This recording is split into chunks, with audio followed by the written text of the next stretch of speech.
Mesdames, Messieurs, bonsoir et bienvenue à tous. À la une de ce journal, la famille de Samuel Ouazizi conteste la version officielle sur les circonstances de sa mort.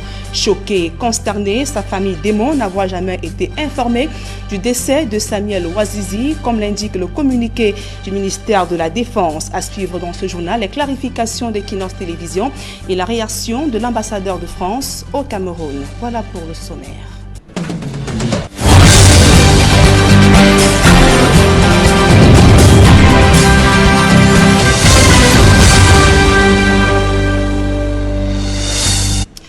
Mesdames, Messieurs, une fois encore, bonsoir et merci d'honorer ce rendez-vous de l'information sur Equinox Télévision. Je vous le disais en titre, le gouvernement camerounais lève enfin le flou et la controverse qui entoure la mort de Samuel Ouazizi. Dans sa version des faits, la division de la communication au ministère de la Défense affirme que Samuel Ouazizi avait été arrêté le 3 août 2019 pour soupçon d'intelligence avec les terroristes. Il a trouvé la mort le 17 août 2019 à Yaoundé, mort des suites de sepsis sévère. Le capitaine de frégate Cyril Atonfak, porte-parole de l'armée camerounaise, précise dans sa sortie que Samuel Ouazizi n'était pas un journaliste, mais plutôt au service des groupes séparatistes anglophones engagés dans la crise qui secoue les régions du nord-ouest et du sud-ouest Cameroun. Dans son communiqué, le ministère de la Défense affirme avoir informé la famille du décès de Samuel Ouazizi et regrette que celle-ci ne se soit pas manifestée depuis août 2019. Et à la suite de ce communiqué du ministère de la Défense, je reçois de façon exceptionnelle sur ce plateau Cédric Noufélé, rédacteur en chef d'Equinox Télévision et Radio. Bonsoir Cédric. Bonsoir Nadine. Alors, première réaction à cette version officielle sur l'affaire Ouazizi. Il faut le dire, le gouvernement vient de confirmer de façon officielle l'information exclusive donnée par Equinox Télévision. Souvenez-vous, c'était mardi 2 juin 2020, lors de l'annonce exclusive de la mort de Samuel Ouazizi. Nous l'avions dit sur ce plateau ce mardi 2 juin 2020 qu'il avait été arrêté à Boya, placé en détention dans un commissariat, transféré dans une caserne selon ses avocats. Et nos sources, après plusieurs recoupements, nous ont confirmé qu'il a subi des sévices corporels à tel point que son état de santé s'est dégradé. Et vous l'avez dit, dans le communiqué du ministère de la Défense, il a indiqué la fébrilité de Samuel Ouazizi lors de son arrivée à Yaoundé, information confirmée et révélée en premier temps par Equinox Télévision. Autre fait important à souligner dans le communiqué qui rejoint la version donnée par Equinox Télévision, c'est sur les dates concernant le décès de Samuel Ouazizi. Nous l'avions dit mercredi dernier, il est mort courant 2019 et plus précisément au mois d'août 2019, selon les informations glanées par Equinox Télévision. Nous sommes restés prudents sur la date. Nous avions un intervalle de dates qui nous ont été dévoilées lors de nos investigations. Le gouvernement a précisé à travers le communiqué du ministère de la Défense que c'était le 17 août 2019. Equinox a évoqué vers la fin du mois d'août des informations relayées en premier temps par la chaîne du peuple, Equinox Télévision, informations confirmées par les organisations syndicales internationales et aujourd'hui par le ministère de la Défense. La preuve, une fois de plus, que sur les antennes d'Equinox Télévision, nous diffusons des informations crédibles, des informations exclusives en temps réel pour informer l'opinion publique nationale et internationale. Nadine. Alors, dans cette sortie, le responsable de la communication au ministère de la Défense accuse certains médias de relayer une pseudo-disparition de Samuel Ouazizi et de diaboliser l'armée camerounaise. Est-ce que Equinox Télévision, première à relayer l'information, est-elle inscrite dans cette démarche? Il faut le dire aux Camerounais pour que ce soit clair dès ce soir. Equinox Télévision n'appartient pas à ce groupe de médias accusés de diaboliser l'armée à travers des informations supposées inexactes ou non vérifiées. Je précise qu'en tant que rédacteur en chef de cette chaîne de télévision, que nous respectons l'armée camerounaise engagée dans les opérations de défense du territoire camerounais et de la protection des populations. Au-delà de ce respect accordé à l'armée camerounaise, nous continuons de rendre compte des faits qui se déroulent à travers le triangle national Et notre intérêt en tant que journaliste, c'est de nous appesantir sur les questions relatives aux droits de l'homme, sur le théâtre de la crise anglophone et d'autres préoccupations qui concernent les Camerounais. Et c'est fort de cet intérêt, respectant la déontologie professionnelle, l'éthique et également la culture et la ligne éditoriale d'Equinox Télévision, que nous avons décidé de nous intéresser à l'affaire Ouazizi. Vous le savez, depuis plusieurs mois, ses avocats, sa famille sont sans nouvelles de ce journaliste arrêté à Buea au début du mois d'août 2019. Equinox Télévision a suivi de près les différentes procédures judiciaires initiées par ses avocats, sa famille désemparée qui plusieurs fois a saisi Equinox Télévision. Et dans sa démarche journalistique, nous avons mené nos investigations qui nous ont permis en début de semaine de pouvoir révéler au grand public ces informations sur les circonstances de sa mort. Et ce soir, je tiens également à le préciser, nous maintenons toutes les informations relayées concernant l'affaire Samuel Ouazizi, à savoir son arrestation en début août 2019, confirmée par le gouvernement, sa détention dans un commissariat, son transfert dans un premier temps dans une caserne, selon ses avocats, ensuite son état de santé qui s'est dégradé après avoir subi des sévices corporels, son transfert à Yaoundé où le gouvernement a reconnu lui-même son état de fébrilité, et son décès intervenu autour du 17 août 2019. Information relayée par Equinox Télévision, qui est loin d'être une chaîne qui vise à diaboliser l'armée camerounaise, mais une chaîne qui rend compte, sans avoir peur, respectant les règles éthiques en la matière journalistique. Nadine Niambo. Merci à vous, Cédric Noufélé, pour toutes ces clarifications. Je vous remercie de m'avoir reçu sur votre plateau. Alors, il faut également signaler qu'au sujet de la famille de Samuel Ouazizi, Equinox Télévision est allé donc à la rencontre de la famille afin qu'elle réagisse sur les propos du responsable de la communication au ministère de la Défense. Réaction exclusive de la famille. L'un des membres nie en bloc les allégations selon lesquelles la famille de Samuel Ouazizi était informée de son décès. Choquée et consternée, la famille dément et n'a jamais été informée de son décès. Écoutons donc la réaction du frère du défunt au micro d'Equinox Télévision. Je m'appelle Abou Henri Ndoga. Je suis le frère aîné de Ouazizi. Depuis son interpellation au commissariat de Mounia, nous n'avons jamais été contactés. J'ai essayé de suivre cette affaire en allant même au 21e bataillon. Mais ils m'ont refoulé disant qu'il n'y a pas de centre de détention là-bas. J'ai fait plusieurs tours au commissariat de Mounia et à la police judiciaire et je ne savais plus quoi faire. Quelqu'un m'a appelé et a dit que Ouazizi était à Yaoundé, détenu dans des conditions déplorables. Il m'a même demandé 30 000 francs pour qu'on change son lieu de détention. J'ai répondu en disant qu'il aille en prison et me met en contact avec Ouazizi au téléphone. Et même si c'est 50 000 francs, je vais donner. Mais il ne m'a plus appelé.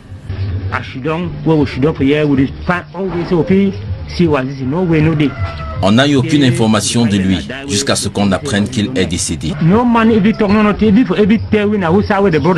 On ne nous a jamais rien dit.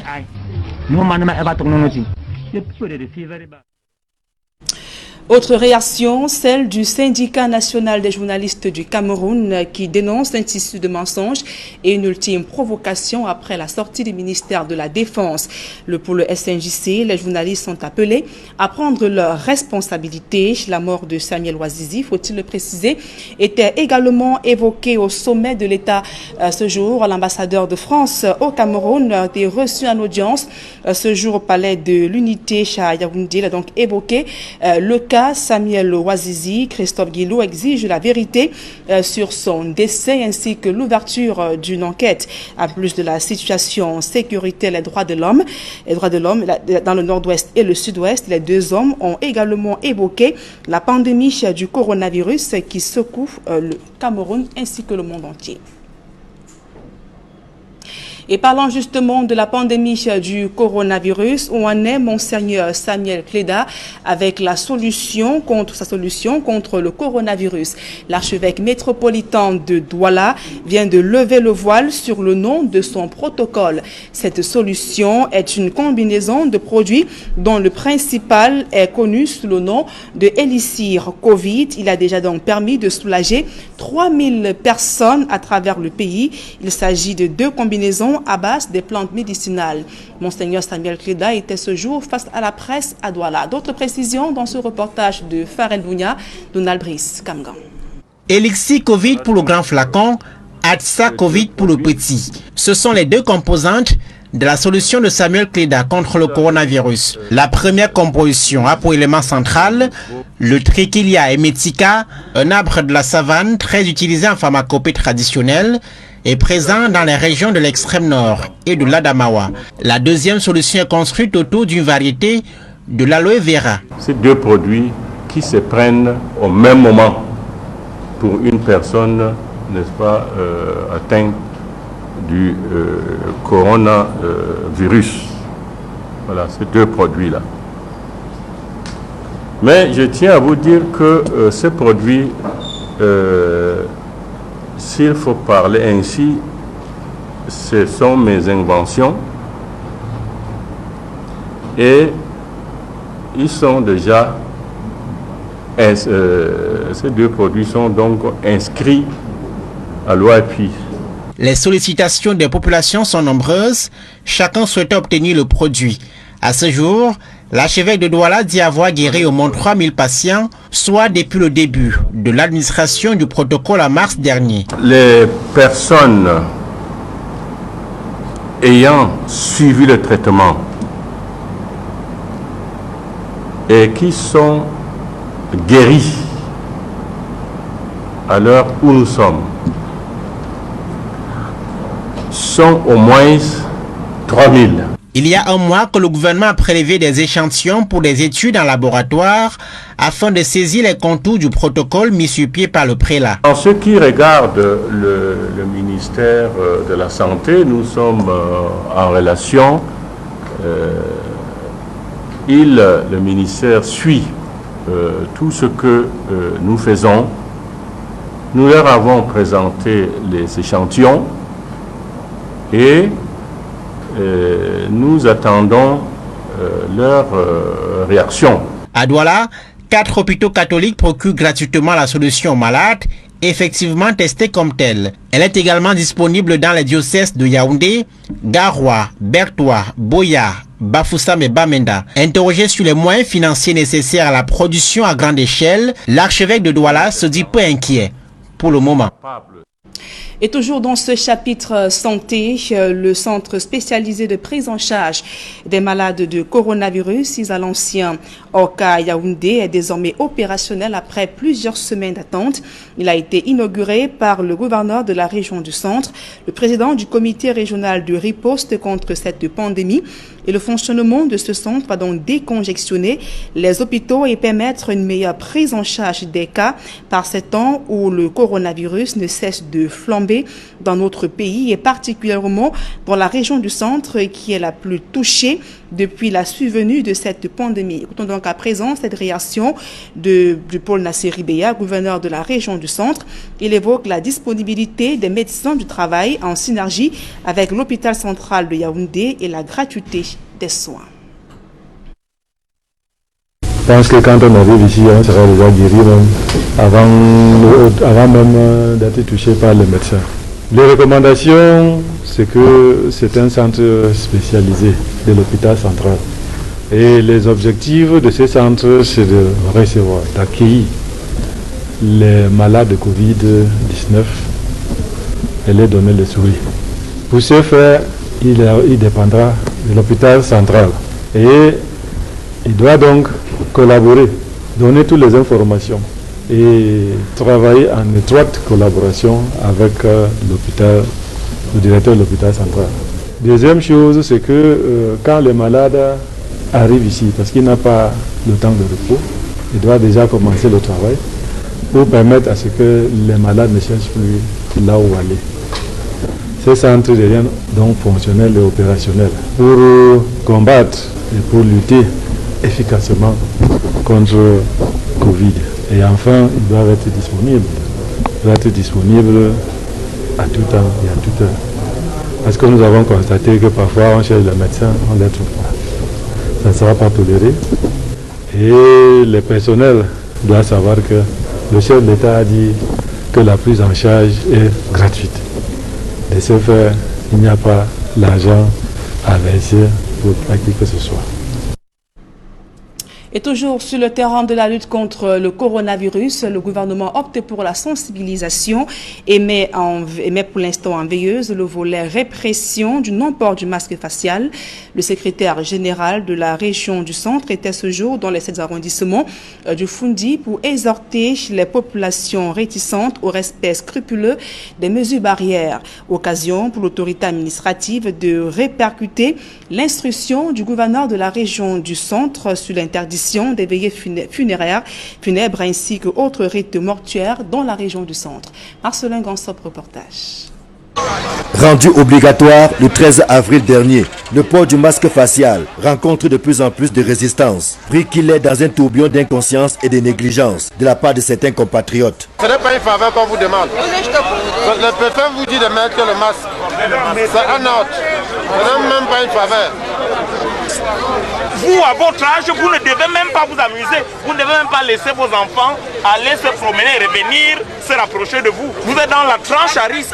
Alors que le coronavirus ne cesse de flamber, les autorités administratives optent pour la poursuite de la sensibilisation. C'est pas très facile. Beaucoup de nos citoyens négligent encore effectivement les affres de cette pandémie.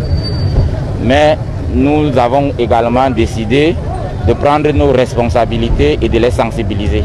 Sur instruction du Premier ministre, répercutée par le gouverneur, le secrétaire général de la région du centre a conduit une campagne de proximité dans les 7 arrondissements que compte le Foundi, avec des arrêts dans les grands carrefours, marchés et autres agences de voyage, considérés comme des sites potentiels de propagation de la pandémie. Nous sommes venus les trouver dans leur milieu pour leur parler en français facile de la réalité de cette maladie, de la nécessité de se protéger, de respecter les mesures barrières et de distanciation sociale dictées par le gouvernement. Il est question de poursuivre la sensibilisation, d'intensifier cette sensibilisation. Nous sommes entrés dans cette phase d'intensification et c'est ce que les sous-préfets vont continuer de faire à notre suite. Vous voyez de plus en plus, les gens portent les masques. Je crois que le message est passé, je crois que les gens comprennent. Le gouvernement est conscient que l'accès au masque facial n'est pas à la portée de tous. Voilà qui justifie le frein qui a été mis sur la répression lancée récemment dans la capitale par le préfet du Foundi pour limiter la propagation de la Covid-19 dans la région du centre. Le gouverneur vient d'interdire les veillées funèbres et autres rites mortuaires en chargeant les préfets des 10 départements de veiller au respect scrupuleux de cette prescription. Elle est en droite ligne des mesures de distanciation et du respect des mesures barrières. Il y a lieu ici de respecter tout au moins cette période sensible de pandémie et de reporter tous nos rites mortuaires à la suite, peut-être à la période de la pré-maîtrise de la pandémie. La sensibilisation bat son plein dans le centre, alors que le Cameroun est sur le point de franchir la barre de 7000 cas confirmés de coronavirus, parmi lesquels malheureusement un peu plus de 200 décès pour environ 3700 patients guéris. Mettez le masque, suivez les informations. Et le barreau du Cameroun critique la décision du gouverneur de la région du centre d'interdire les rites mortuaires et veillées funéraires pour le barreau qui juge cette mesure inopportune et qualifie même d'abus de pouvoir. D'autres précisions dans ce reportage de Guy Zogo. La décision du gouverneur de la région du centre d'interdire les rites mortuaires et les veillées funéraires passe mal au barreau du Cameroun. Son président de la commission des droits de l'homme et des libertés critique une décision disproportionnée par rapport à la réalité. C'est une décision que nous ne comprenons pas. Nous ne la comprenons pas d'autant plus que quelques jours avant, la Commission des droits de l'homme a lancé un appel pour l'assouplissement des mesures funéraires. Et la Commission a écrit à monsieur le ministre de l'administration territoriale pour lui dire, il faut que les tests soient justes pour que l'on sache exactement qui décède de Covid et qui ne décède pas de Covid. 2, il faut que le respect de la dignité humaine soient prises en compte dans toutes les procédures d'enterrement des victimes de Covid. Pour le responsable des droits de l'homme au sein du barreau, cette approche du gouverneur de la région du centre installe un 2 poids, 2 mesures dans la réponse à la Covid-19. Ceux qui jouent au football, est-ce que le gouverneur vérifie qu'ils respectent la distanciation sociale? Ceux qui sont dans les cabarets, dans les boîtes de nuit, dans les bars, est-ce que le gouverneur vérifie qu'ils respectent les distanciations sociales? La montée des contagions ne peut pas être due simplement à l'organisation des veillées et à la pratique des rites funéraires. Il y a un protocole de l'OMS et que c'est sur la base de ce protocole que les gens victimes de Covid doivent être enterrés. Questionnant toujours cette décision, l'avocat y recèle un excès de pouvoir de la part du gouverneur. C'est une véritable atteinte non seulement aux libertés, mais c'est surtout une atteinte à la dignité humaine. La dignité humaine est la base des droits de l'homme, de la gestion des droits de l'homme. C'est un acte essentiellement empreint d'excès de pouvoir. Au sens du patron de la Commission des droits de l'homme du barreau, il est urgent que la bataille contre la Covid-19 soit centralisée sous l'autorité du Premier ministre au risque de sombrer dans la cacophonie de la part du gouvernement. Monsieur le gouverneur de la région du centre devrait être recadré par celui-là qui gère la pandémie et où est centralisée la gestion de la stratégie globale de la pandémie. C'est une véritable cacophonie. Il ne faudrait pas que cette cacophonie se retrouve à l'intérieur et au sein du gouvernement. Autant dire que la stratégie du Cameroun face à la Covid-19 souffre encore des réglages à harmoniser. Et près de 3 semaines après la pose des scellés, la clinique Marie-O a rouvert ses portes ce jour au quartier Bali à Douala. C'est une décision du ministre de la Santé publique qui a ordonné le 3 juin dernier la réouverture de cette structure sanitaire et instruit par ailleurs le préfet du Vouri de lever les verrous. Il faut également signaler que la clinique Marie-O était accusée d'avoir commis plusieurs dérives, parmi lesquelles la prise en charge sans autorisation des patients atteints de coronavirus, dont cette instruction hospitalière avait été fermée depuis le 13 mai 2020. Écoutons donc à présent cette réaction du Dr Ngoula, propriétaire de cette clinique, au micro d'Equinos Télévision. Je vais juste vous dire que je suis soulagé.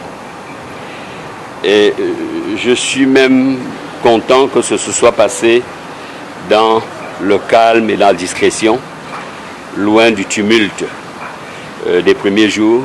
Si vous vous souvenez, c'était le 14 mai, après la fermeture, j'avais dit que j'étais républicain.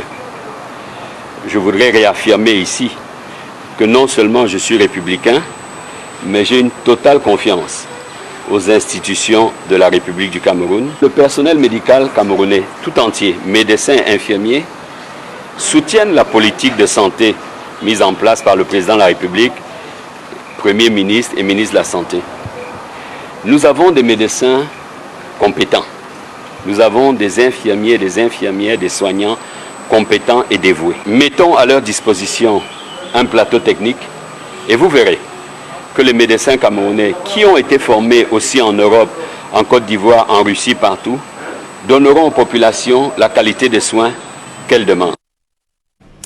Dans le reste de l'actualité, les quartiers du 4e arrondissement de Douala manquent de routes praticables. Mabanda, Gwele et bien d'autres sont difficiles d'accès. Les populations condamnent les élus de cette localité pour les promesses non tenues et exigent que des mesures soient prises au plus vite pour le réaménagement de ces routes afin de les préserver des intempéries. Robert Mokoubé, Sylvestre Hippolyte Zangaou. Ce n'est pas une compétition de rallye où il faut défier des mardeaux. Nous sommes sur la route principale de Ngwele, un quartier du 4e arrondissement de Douala. Ici, circuler pour les automobilistes, conducteurs de moto et piétons relève d'un parcours du combattant. Je peux acheter une moto quand ça fait même 6 mois. La route casse tous les motos. La saleté entre les roues sont sales et ça rouille le fer. Et ce qui fait que parfois tu entres dans un trou, tu tombes avec le pain, tout se verse dans l'eau et sont les pertes. C'est formidable, il n'y a pas moyen de passer avec la moto. Je te dis, si on pouvait nous aider vraiment à aménager ça, c'est très bien parce qu'il y a beaucoup de la population ici. Pour sortir au quartier, ce n'est pas facile. Vois comment nous on se défend là. Nous souffrons quand je parle de ça vraiment, parce que quand on achète la marchandise, vous trouvez les benzinés sont pleins là. Il dit, madame, vous partez où? Je m'en vais à Washington. Non, la route là n'est pas bien, il y a trop de boue là-bas. Tu peux acheter un marchandise à 5 heures. Tu finis par quitter du marché Sandaga même à 8 heures. Parce que le benskino ne peut pas te porter. La route est impraticable. La route est bien pourrie là où vous voyez. Le quartier avait quand même fait les efforts de rembler. Après, il y a eu une fausse promesse de chantier qu'on est venu nous enlever tout ce que le quartier avait contribué. Le mauvais état de la route fait doubler et même tripler le coût du transport. Pour un citoyen moyen, il y avait le temps qui court, sortir 300 francs, 400 pour un trajet qui ne fait pas 3 km. C'est un peu pénible, vous voyez. Donc tout ce que nous voulons, tout ce que nous demandons, c'est que notre nouveau maire voit ce qu'il pourra faire pour nous. Toujours dans le 4e arrondissement de Douala, où réside une forte population, le quartier Mabanda est lui aussi jonché des routes impraticables. Pourtant, l'on y trouve un important marché, des écoles et un lycée de milliers d'élèves. C'est grave dans ce quartier, regardez, il y a l'eau partout, on n'arrive pas à vivre ici normalement. On prenait la moto avant cimetière lycée 150, maintenant on paie 400-500. Le piéton tombe dedans, le gens de moto tombe, les enfants tombent, tout le monde, les élèves n'en parlent même plus. Parce qu'ils veulent sauter, ils sautent, ils tombent. Le caillou, on met le caillou qui s'avait ça, ils mettent les pieds sur le caillou, ils tombent. C'est ça le problème. Quand ils sont déjà assis, ils oublient qu'ils ont battu la campagne ici. Or, ce quartier vote toujours ceux qui sont en haut. Mais déjà assis, on nous oublie, c'est pas normal. C'est tellement terrible. Il faut que l'État voit le problème, c'est vraiment. Nous sommes vraiment pourris dans ce quartier. Je ne sais pas vraiment, nous sommes vraiment ici au Cameroun, je ne sais pas au Cameroun. Vraiment, pour sortir là, vraiment, nous sommes véhiculés, on n'arrive pas à entrer dans ce quartier. Pardon, il faut l'État voir vraiment le tel quartier. Vraiment, c'est fort. Ouais. Les regards des populations sont donc tournés vers les autorités municipales de cet arrondissement, chargées de l'entretien des routes secondaires. Et après le mouvement d'humeur des réfugiés, le Haut Commissariat réagit et précise qu'il n'y a eu aucun détournement de fonds et que le soutien financier destiné à ces derniers leur sera effectivement reversé. D'autres précisions avec Joël Essengue et Guizoko. Après le mouvement d'humeur des réfugiés à Douala, le Haut Commissariat aux réfugiés vient d'apporter une réponse devant cette situation. Au cours d'un point de presse à Yaoundé, l'organisation en charge des réfugiés vient de préciser avoir décidé d'agir en leur faveur pour atténuer les impacts négatifs de la Covid-19. Ce coup de pouce devait porter sur 10 000 francs CFA pour les réfugiés en situation, je dirais, normale, et 15 000 par mois pour les ménages, tout ce qu'on appelle les cas vulnérables.